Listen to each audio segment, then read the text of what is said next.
পঞ্চায়েত নির্বাচনে তিপ্রাসা কাকে ভোট দেবে, বিজেপি নাকি বাম কংগ্রেস? পঞ্চায়েত নির্বাচনে তিপ্রামথার প্রার্থী খুবই কম। 4,000 পঞ্চায়েত বিনা প্রতিদ্বন্দ্বিতায় জয়লাভ করেছে বিজেপি তিপ্রামথা আইপিএফটি জোট সরকার। 2,500-এর মতো পঞ্চায়েত সমিতি, জেলা পরিষদ মিলিয়ে ভোট গ্রহণ অনুষ্ঠিত হবে। সেখানে তিপ্রামথার মাত্র কয়েকটি আসন রয়েছে, সেখানে তিপ্রাসারা ভোট দেবে নিশ্চিতভাবে।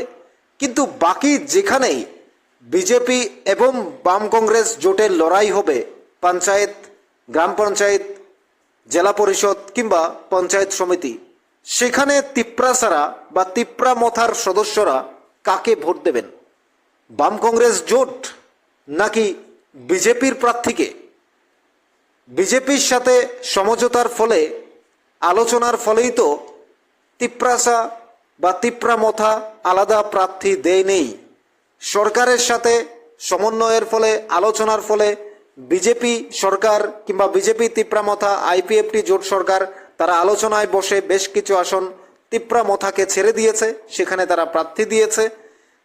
এই জায়গায় বলা যায় যে তিপ্রামথা, কারণ তাদের ভিলেজ কাউন্সিল নির্বাচন রয়েছে পরবর্তীতে, যেহেতু এটা জেনারেল অর্থাৎ পঞ্চায়েত ইলেকশন হচ্ছে, পঞ্চায়েত ইলেকশনে সেই জায়গায় দাঁড়িয়ে যেহেতু তিপ্রাসা বা তিপ্রামথার আসন সংখ্যা খুবই কম তারা পেয়েছে, যেটা আলোচনার পর তারা যেটা চেয়েছে সেটাই তারা পেয়েছে, সেই জায়গায় বলা যায় মহারাজ প্রদ্যুৎ কিশোর তো বলেছিলেন সরকারের সাথে যদি আলোচনায় না মেটে বা তাদের সাথে যদি সমঝোতা না হয় তাহলে তারা আলাদা প্রার্থী দেবে। তাহলে বোঝাই যায় সরকারের সাথে সমন্বয়ের ফলে, সমঝোতার ফলেই, আলোচনার ফলেই তিপ্রামথা এবং বিজেপি আইপিএফটি জোট সরকার একটা সঠিক জায়গায় পৌঁছেছে এবং তারা বিনা প্রতিদ্বন্দ্বিতায়, যেখানে কোনো ভোট গ্রহণ হবে না সেরকম পঞ্চায়েত এবং জেলা পরিষদ বা পঞ্চায়েত সমিতি মিলিয়ে 4,000 কেন্দ্র তারা বিনা প্রতিদ্বন্দ্বিতায় প্রার্থী জয়লাভ করেছে। অর্থাৎ সেই জায়গায় দাঁড়িয়ে 2,500-এর একটু বেশি সেখানে ভোট গ্রহণ অনুষ্ঠিত হবে। বাম কংগ্রেস, বিজেপি, তিপ্রামথা লড়াই করবে।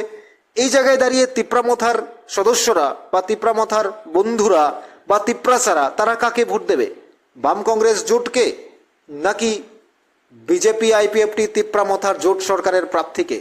কাকে ভোট দেবেন? আপনাদের কি মনে হয় কাকে ভোট দেওয়া উচিত? রাজ্যের উন্নয়ন, ব্যর্থতা, আলোচনা, সমালোচনা সমস্ত কিছু আপনাদের সামনে উঠে এসেছে। আমরা দেখেছি সারা রাজ্যের যে পরিস্থিতি, বাম কংগ্রেস তারা বলছে সরকার মনোনয়ন জমা দিতে দিচ্ছে না, অন্যদিকে বিজেপি বলছে আমরা সঠিকভাবে একদম সুন্দর পরিস্থিতিতে মনোনয়ন গ্রহণ করছে, মনোনয়ন জমা দিতে পারছে। অন্যদিকে মহারাজ প্রদ্যুৎ কিশোর কখনো কখনো বলছেন যে এই বিজেপির যে পরিচালনা সেটা তিনি সহ্য করতে পারছেন না বা তিনি সরকারের বিরুদ্ধে গিয়ে কথা বলছেন। কোথাও গিয়ে আবার মহারাজ প্রদ্যুৎ সমন্বয় বা আলোচনার টেবিলে বসছেন, কথা হচ্ছে। সেই জায়গায় দাঁড়িয়ে শেষ পর্যন্ত মনোনয়ন শেষ হলো, মনোনয়ন প্রক্রিয়া শেষ।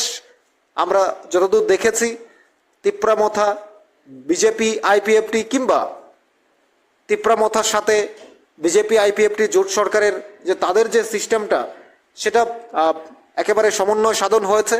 তারা সেই কারণে মহারাজ প্রদ্যুৎ কিশোরের সঙ্গে কথা বলেছে এবং অন্যদিকে বাম কংগ্রেস জোট প্রার্থী রয়েছে। এই জায়গায় দাঁড়িয়ে তিপ্রামথার সদস্যরা বা মহারাজ প্রদ্যুতের অনুগামীরা, তিপ্রাসারা যারা অপেক্ষা করে রয়েছেন, ভোট দেবেন যারা যারা যে প্রার্থীর কেন্দ্রে পড়েছেন, সেটা হতে পারে তিপ্রামথার প্রার্থী, হতে পারে বিজেপির প্রার্থী, সেই জায়গায় দাঁড়িয়ে আপনারা আপনাদের পছন্দের প্রার্থীকে অবশ্যই ভোট দেবেন। কিন্তু কাকে ভোট দেবেন আপনাদের কি মনে হয়? বাম কংগ্রেস জোটকে নাকি বিজেপি আইপিএফটি তিপ্রামথা জোট সরকারকে? কাকে ভোট দেবেন আপনারা? যেখানে তিপ্রামথা প্রার্থী হয়েছে, বিজেপি ছেড়ে দিয়েছে, সেখানে তো আপনারা অবশ্যই তিপ্রামথাকে ভোট দেবেন, এই বিষয়ে সন্দেহ নেই। কিন্তু যেখানে বাম কংগ্রেস প্রার্থী আছে, বিজেপি আছে, সেখানে তিপ্রামথার কর্মীরা রয়েছেন, বন্ধুরা রয়েছেন, সেখানে আপনারা কাকে ভোট দেবেন জানাতে পারেন কমেন্টস বক্সে। এবং সারা রাজ্যের পরিস্থিতি কি হতে পারে আপনারা অবশ্যই কমেন্টস বক্সে জানাবেন। এই পঞ্চায়েত নির্বাচনে বিনা প্রতিদ্বন্দ্বিতায় বিজেপির 4,000 কেন্দ্র জয়লাভ করা, এবং সেই সাথে মাত্র 2,000-2,500-এর বেশি ভোটে ভোট কেন্দ্রে ভোট অবশ্যই অনুষ্ঠিত হবে। সেই জায়গায় দাঁড়িয়ে আপনাদের কি মনে হয় জানাতে পারেন কমেন্টস বক্সে। আমাদের নিউজ ত্রিপুরা 1 চ্যানেলটি অবশ্যই সাবস্ক্রাইব করুন।